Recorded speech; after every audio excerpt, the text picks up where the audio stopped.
Hello friends, कैसे हो आप सब। तो आज हम पढ़ेंगे यूनिट नंबर 3, जिसका नाम है बिक्री प्रबंधक। इसको इंग्लिश में सेल्स मैनेजमेंट या सेल्स मैनेजर कह सकते हैं। देखो, मैनेजर जो है आपको हर फील्ड में देखने को मिलते हैं, ठीक है। जैसे कि होटल्स होते हैं, बड़े बड़े छोटे मोटे होटल्स भी होते हैं, तो वहाँ पर मैनेजर होता है। उसका हम आज काम जानेंगे कि क्या होता है और उसकी इम्पोर्टेंस, ठीक है। क्योंकि मैनेजर जो है बहुत इंपॉर्टेंट होता है। जब कोई मालिक, ठीक है, जैसे कि किसी ने स्टार्टअप को शुरू किया है, तो उसके बाद वो क्या करता है, काफ़ी सारे जब उसके कस्टमर्स बन जाते हैं तो वो जो है काम से हटने लगता है और वो कोशिश करता है कि कोई और आके उसको संभाल ले। तो जो संभालने का काम करता है वो होता है मैनेजर, ठीक है। यानी कि हर एक काम जो भी उस फील्ड में, उस ऑफिस में, उस कंपनी में होगा, वो मैनेजर उसको संभालेगा, ठीक है, हर एक चीज़। इसीलिए उसका नाम मैनेजर होता है, क्योंकि वो हर एक चीज़ अपनी कंपनी में मैनेज करता है। इसको समझेंगे आज, ठीक है। सबसे पहले इंट्रोडक्शन कर लेते हैं, देख लेते हैं कि इसमें क्या बोल रहा है। कह रहा है कि आपको ध्यान देना चाहिए कि बिक्री ही विपणन का एकमात्र कार्य है जो संगठन में राजस्व लाता है, और इसलिए चीज़ों की पूरी योजना में एक महत्वपूर्ण भूमिका निभाता है। यानी कि जितने भी योजनाएं होती है, ठीक है, वो प्रबंधक करता है, प्रबंधक मैनेजर करता है। बिक्री प्रबंधक अपने संगठनों के लिए बिक्री प्रबंधन कार्यक्रम को डिज़ाइन और कार्यान्वयन करने के लिए वैज्ञानिक प्रक्रियाओं का उपयोग करते हैं, ठीक है। यानी कि जितने भी मैनेजर्स होते हैं वो अपनी जो प्रोसेस होता है, तो डेली प्रोसेस जो वो करते हैं, जो भी वो काम करते हैं, तो उनको करने के लिए या तो वो डिजिटल प्रक्रिया अपनाते हैं, उसके साथ साथ में उनका जो है कार्यान्वयन कैसे करना है, प्लानिंग वगैरह चीज़ों को किस तरीके से लेके चलना है, वो सभी काम मैनेजर करता है, ठीक है, एक वैज्ञानिक प्रक्रिया के द्वारा, ठीक है, एक साइंटिफिक तरीके से चीज़ों को लेके चलता है।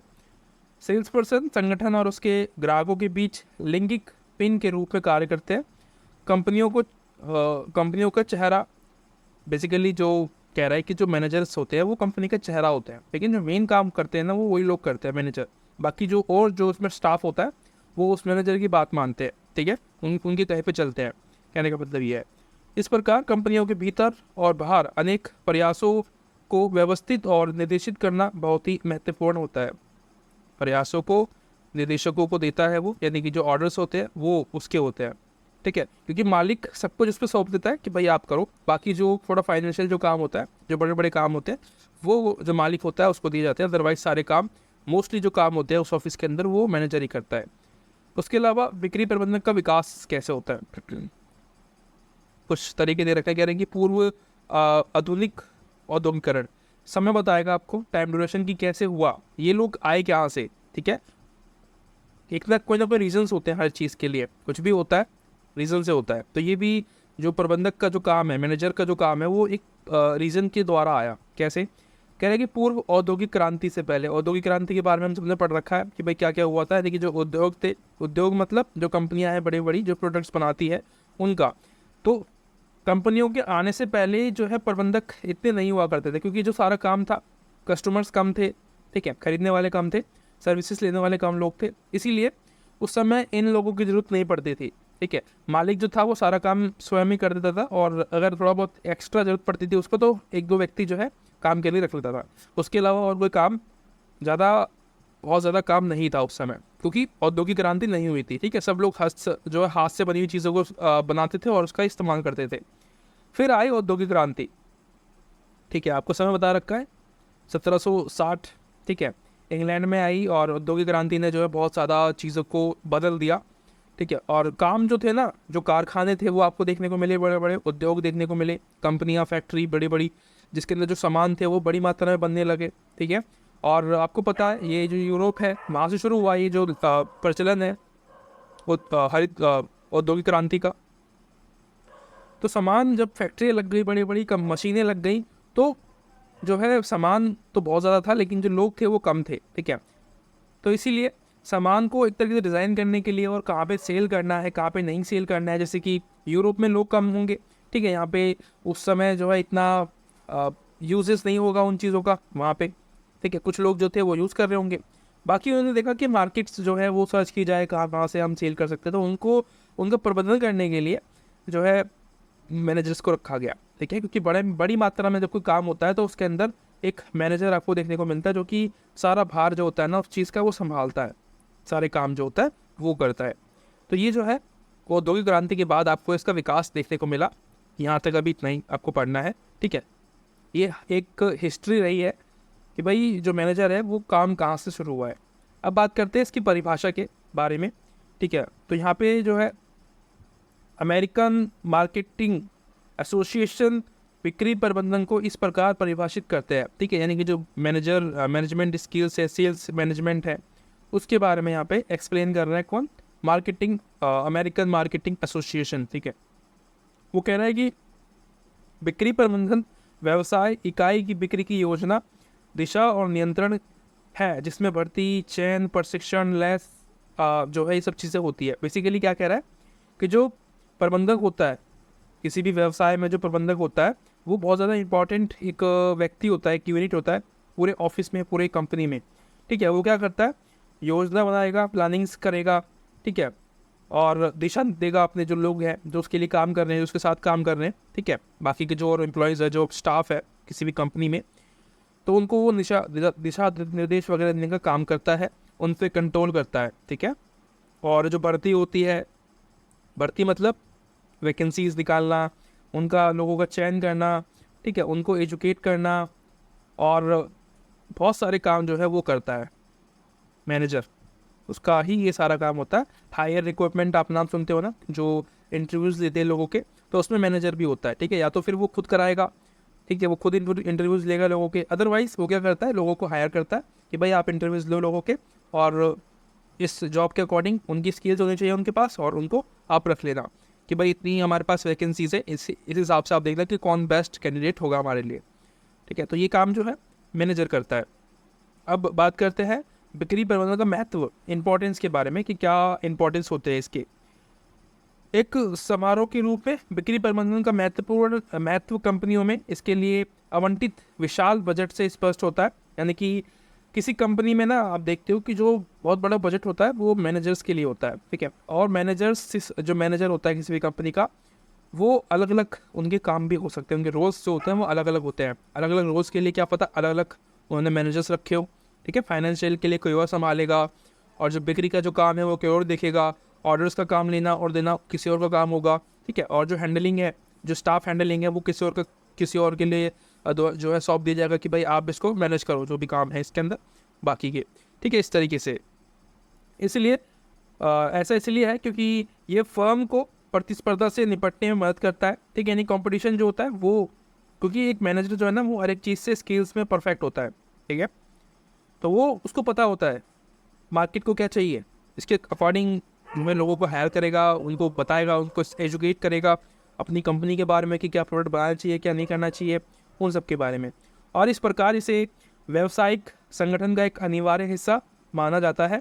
एक समारोह के रूप में बिक्री प्रबंधन के महत्व को निम्नलिखित बिंदुओं में संक्षेप किया जा सकता है। यानी कि एक डिफाइन किया हुआ है कि क्या होता है, उसका इंपॉर्टेंस के बारे में और लिखा हुआ है नीचे। कह रहा है कि संगठनात्मक लक्ष्यों को प्राप्त करना, ठीक है, यानी कि जो ग्रुप्स जो है, ठीक है, जो कंपनियां हैं उसके जो गोल्स है उसको प्राप्त करने के लिए ये बहुत ज़्यादा इंपॉर्टेंट व्यक्ति होता है। और प्लानिंग्स करता है, बेहतर नियोजन में सहायता करता है जो भी स्टाफ होता है उनकी, कि भाई क्या क्या करना चाहिए, क्या नहीं करना चाहिए। बिक्री को अधिकतम करता है, ठीक है, जो सेल्स होता है उनको बढ़ाने की कोशिश करेगा हमेशा, कहीं ना कहीं ये कामयाब भी हो जाते हैं। मजबूत ग्राहक संबंधों को बढ़ावा देता है, ठीक है, यानी कि जो अपने नया स्टाफ है उनको बताएगा कि लोगों के साथ कैसे अच्छे रिलेशनशिप बनाए जाए, राइट। और वितरण चैनलों का इष्टतम उपयोग करेगा,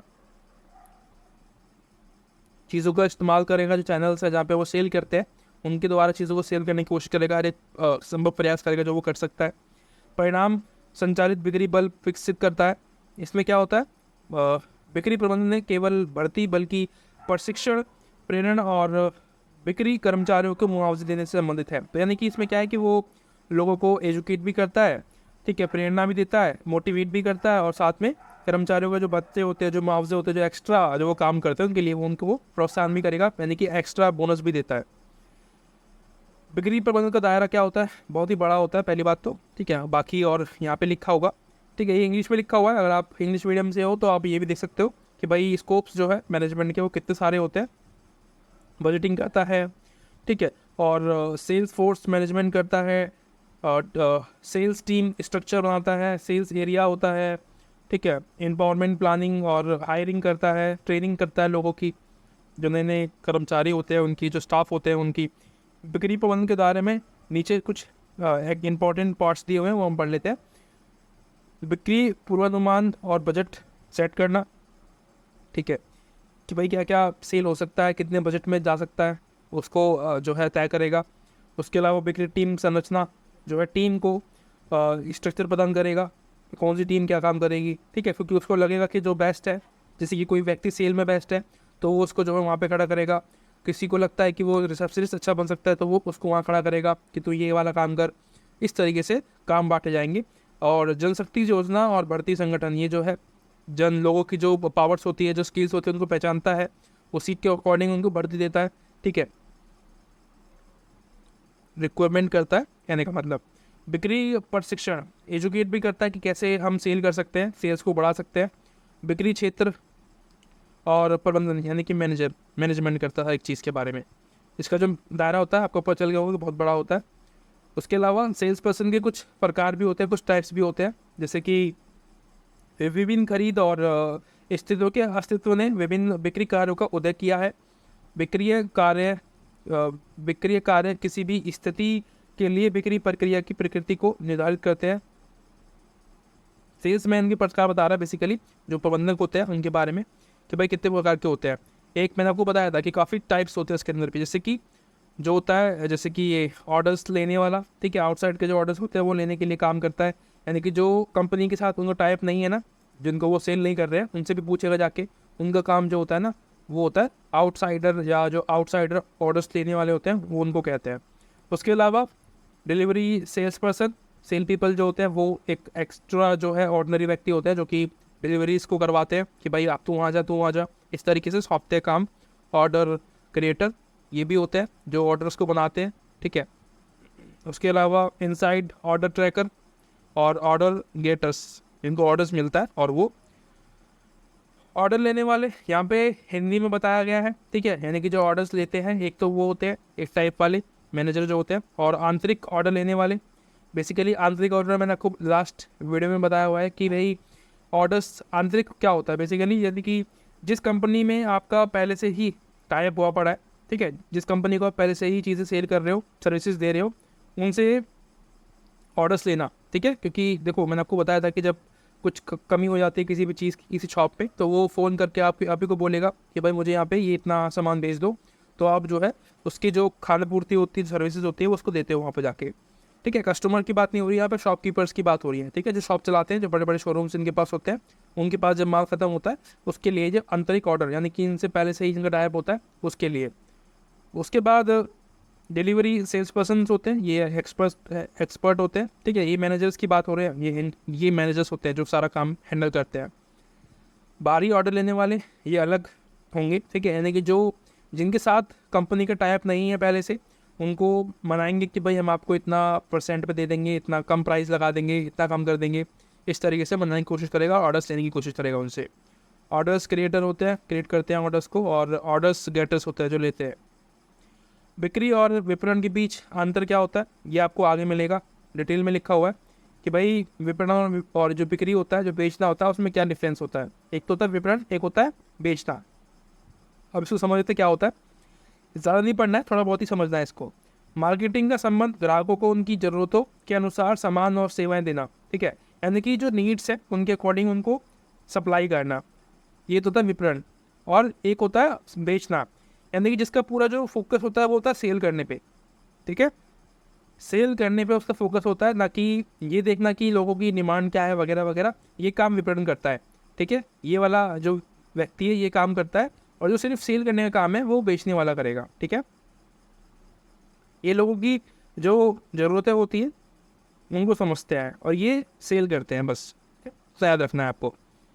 इसका दायरा जो बहुत बड़ा होता है, इसका दायरा बहुत ही छोटा सा होता है, ठीक है, क्योंकि बस सेल करना होता है। इसको क्या करना होता है, बहुत सारी चीज़ों का ध्यान रखना होता है कि भाई लोगों को क्या चाहिए, क्या नहीं चाहिए, डिमांड क्या है मार्केट में, किस क्षेत्र में क्या मांग उठ रही है, उसके बारे में सोचते हैं, ठीक है, तभी तो वो सेल होगा, नहीं तो नहीं होगा। इसको आप मत देखना, ठीक है, इसको मत देखना। ये व्यवसाय को ग्राहक को संतुष्टि करने की प्रक्रिया के रूप में देखता है, यानी कि जो ग्राहक है उसको एक हैप्पी करने की कोशिश करता है, लेकिन ये सिर्फ वस्तुओं का एक तरीके से प्रोसेस करता है, उनको बेचता है, राइट। इसको आप ऐसा समझ लो कि जो विपणन होता है ना, ये होता है एंटरप्रेन्योर, ठीक है।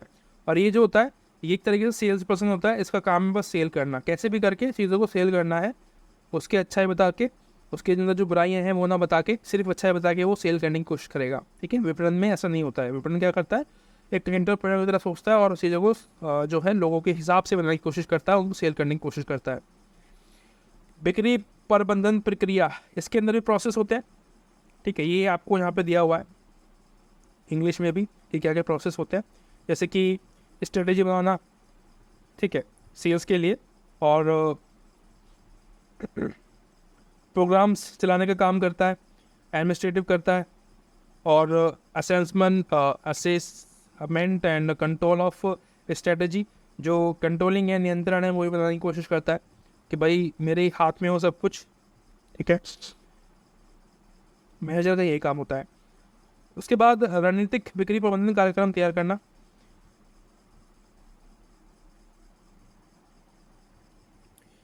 सॉरी मेरे को छींक आ गई थी तो इसलिए रोकना पड़ गया। तो बेसिकली क्या कह रहा है कि ये जो रणनीतियाँ होती है वो तैयार करता है, यानी कि जो भी खतरा वगैरह होता है, जो अवसर होते हैं, ठीक है, अवसर और जो खतरे होते हैं उनकी पहचान करता है, और उनके लिए जो राजनीतिक, आर्थिक, सामाजिक, तकनीकी परिस्थिति जो है उनको तैयार करता है। यानी कि कोई भी समस्या ना आए, आप कोई भी बना रहे हो, प्रोडक्ट तैयार कर रहे हो, उसमें कमियां हो सकती है, उसमें खतरे हो सकते हैं। किस प्रकार के खतरे, कि भाई क्या पता कॉपीराइट आ जाए जो भी आप बना रहे हो, क्या पता किसी और कंपनी ने पहले बना दिया हो, तो उसके लिए कानूनी जो है जो वातावरण है वो तैयार करेगा वहाँ पे कि भाई दिक्कतें ना हो, और कंडीशंस के अकॉर्डिंग बनाएगा कि गर्मी है तो उसके हिसाब से चीज़ें तैयार करना, और सामाजिक, अलग अलग संस्कृति में अलग अलग प्रकार के सामान यूज़ किए जाते हैं, ठीक है। समाज के अकॉर्डिंग जैसे कि बात की जाए तो जो मुस्लिम्स है, हाँ, ये भी छोड़ो, त्यौहार की बात करते हैं। त्यौहार में जो हिंदू है उनको जो है हर प्रकार के त्यौहार होते हैं, जैसे कि दिवाली है, होली है, दशहरा है, तो इनके लिए जो सामान बनाने के काम करती है कंपनियां, तो वो देखी कि जो है सामान बनाएगी कि भाई क्या त्यौहार आ रहे हैं उसके अकॉर्डिंग सेल करना, जैसे दिए बनाना या लाइट्स बनाना, जो लड़ियाँ होती हैं, क्या बल्ब्स बनाना, वो सब काम जो करती हैं उनके अकॉर्डिंग जो है काम होगा। आर्थिक रूप से देखना कि भाई ज़्यादा महंगा ना पड़ जाए, ज़्यादा दिक्कतें ना आए हमें, इसी की फाइनेंशियल कंडीशन ठीक रहे हमारी और दिक्कतें ना आए उसमें कभी भी, उसके लिए रणनीति बनाएगा। उसके बाद सामरिक बिक्री प्रबंधन कार्यक्रम का प्रशासन, इसमें क्या होता है, एक बिक्री प्रबंधन को इन कारकों का जो है ज्ञान होना चाहिए जो नीचे बताए गए हैं, जैसे कि पर्यावरण के अकॉर्डिंग चीज़ों को सेल जो है क्रिएट करना, ठीक है। ये जो वहाँ का एक तरीके से इन्वायरमेंट है, किसी भी क्षेत्र में एक इन्वायरमेंट होता है, उसके अकॉर्डिंग वहाँ पे सेल करना, जैसे कि सर्दियों में सर्दियों के कपड़े सेल करना, गर्मियों में गर्मियों के जो ड्रेस होती है वो सेल करना, उस तरीके से पर्यावरण के अकॉर्डिंग। उसके अलावा नौकरी के, जैसे कि कुछ क्षेत्र ऐसे होते हैं जहाँ यहाँ पे सिर्फ सर्दियाँ ही रहती है, ठंडियाँ ही पड़ती है, तो उसके अकॉर्डिंग वहाँ पे उसी तरीके का सामान सेल करना, यानी कि गर्म कपड़े, गर्म जूते, गर्म जो सॉक्स होते हैं, ठीक है, दस्ताने वगैरह, हाथों के जो कैप होती है, टोपी वगैरह होती है, वो भी बनाना जो कि गर्म हो, ठीक है। और नौकरी, यानी कि जो नौकरियां हैं बेसिकली जॉब्स के लिए जो है एक विवरण देना कि भाई कौन कौन जॉब कर सकता है, किन किन तरीके की जो स्किल्स है हमें चाहिए, लोगों की अंदर होनी चाहिए एक यहाँ पे आने के लिए, ठीक है। उनकी जो काम है वो बताना उनको। व्यक्तिगत कारक, यानी कि विक्रेता के पास विभिन्न व्यक्तिगत लक्षण जैसे व्यक्तित्व, विशेषणात्मक और महत्वपूर्ण सोच क्षमता, शिक्षा स्तर, बिक्री योग्यता, बिक्री कौशल, प्रेरणा, प्रतिद्वंदता स्तर आदि विक्रेता के प्रदर्शन के स्तर को निर्धारित करते हैं, ठीक है।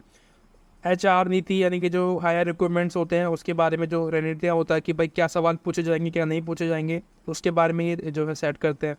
कार्यक्रम का आकलन और नियंत्रण करना, कंट्रोलिंग करना, जो भी काम चल रहे हैं, जो भी कैंपेन चला रखे हैं उनको कंट्रोल करना, उनको नियंत्रण में लेके चलना, ये सब काम जो है वो करते हैं। इसके अंदर कुछ और भी दिए हुए हैं, जैसे कि बिक्री विश्लेषण करना, ठीक है, विसंगति यानी कि जो कभी समस्या आ जाती है किस क्षेत्र में तो उसको कैसे सॉल्व किया जा सकता है, ठीक है,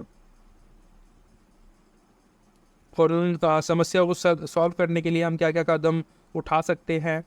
लागत विश्लेषण करना, व्यवहार विश्लेषण करना, बेसिकली लोगों का जो है ग्राहक की जो प्रतिक्रिया है, जो रिएक्शंस उसको देख के चीज़ को डिसाइड करना कि क्या सही रहेगा, उस समय बात करना, किस तरीके की बात करनी चाहिए हमें। बिक्री प्रबंधन में रुझान, ये आपका कितना रह गया है अभी, ये रह गया है बस लास्ट का भी, ठीक है, इसको देख लेते हैं क्या कह रहा है। विश्लेषण बाजार का जो है एक तरीके से रिसर्च करने की बात करता है यहाँ पे, ठीक है। उसके बाद तकनीकी प्रगति करना, जो टेक्नोलॉजी है, देखो टेक्नोलॉजी में मतलब क्या होता है, तकनीकी प्रगति का मतलब क्या होता है, जैसे कि शुरुआत में जो बल्ब्स आप देखते हो, जब आविष्कार हुआ बल्ब का तो उसकी रोशनी बहुत कम थी, फिर धीरे धीरे करके वो बढ़ाई गई, ठीक है, उसकी रोशनी को बढ़ाया गया। अब आप देखते हो जो बल्ब है, पहले जो रोशनी थी वो कैसी होती थी, पीली, है ना, बचपन में आप देखते होंगे। अब जो रोशनी होती है बल्ब की वो वाइट होती है और उनकी बिजली यूज़ करने की क्षमता होती है बहुत ही कम बिजली में अच्छी रोशनी आपको प्रोवाइड करा देते हैं। तो ये जो है तकनीकी विकास को कहते हैं, तकनीकी प्रगति के बारे में बात करता है। उसके बाद ये क्या है ना, हम साथ में चलते हैं, ठीक है, जैसे समय बदल रहा है उसके अकॉर्डिंग जो चलना होता है ना, तभी हमारा सेल बढ़ेगा, ठीक है। उसी को ध्यान रखते हुए जो मैनेजर्स होते हैं चीज़ों को क्रिएट करते हैं, ठीक है, उसी के हिसाब से जो एक नीतियाँ होती है वो बनाते हैं। और विभिन्न बिक्री बल, और यानी कि कौन किस तरीके के काम में सही रहेगा, ठीक है, लिंग के आधार पर, यानी कि जैसे कि एक महिला होती है या लड़की होगी तो वो उसके लिए कौन सा काम परफेक्ट होगा। जैसे कि लड़कियों को मोस्टली जो काम होते हैं वो रिसेप्शनिस्ट के दिए जाते हैं, और जो हैंडलिंग का काम होता है कस्टमर केयर वगैरह के लिए उनको ज़्यादा जो है हायर किया जाता है, क्योंकि वो अच्छे से संभाल पाती हैं, ठीक है। और जो सामने वाला व्यक्ति है वो भी जो है लड़की को देख के, जो फीमेल है को देख के बहुत ही आराम से बात करता है, ठीक है, रिस्पेक्ट देने की कोशिश करते हैं। ओमनी चैनल प्रबंधन ये बेकार है, इसको छोड़ो। ई बिक्री जो है ई कॉमर्स साइट जो होती है, जो आप ऑनलाइन ऑर्डर कर पाते हो, उसके अंदर भी जो इनको रखना पड़ता है ताकि लोग इजीली आप तक पहुंच पाए, ठीक है, दिक्कतें ना हो उनको, ठीक है। तो इसको ई बिक्री कहते हैं, यानी कि ऑनलाइन बिक्री करना। ये चैप्टर ख़त्म हो चुका है, ठीक है। कीवर्ड्स लिखे होंगे यहाँ पे, ये आप पढ़ लेना, मैंने आपको लास्ट वीडियो में बता दिया था कि क्या क्या कीवर्ड्स होते हैं, ठीक है। ऑर्डर गेटर्स, मिशनरी, ई सेलिंग, है ना, देखो ई सेलिंग लिखा हुआ है यहाँ पे, कह रहा है कि ऑनलाइन प्लेटफॉर्म जैसे वेबसाइट, ऐप आदि का उपयोग करके उत्पादों को बेचने की प्रक्रिया, मैंने आपको बता दिया अभी भी। बाकी और भी यहाँ पे कीवर्ड्स लिखे हुए हैं, इनको आपको याद रख लेना है, ये काम आते हैं हमारे एग्ज़ाम के टाइम पे, ठीक है। तो आशा करता हूँ आपको वीडियो अच्छी लगी होगी, मिलते हैं अगली वीडियो पे, तब तक के लिए thank you so much, bye bye.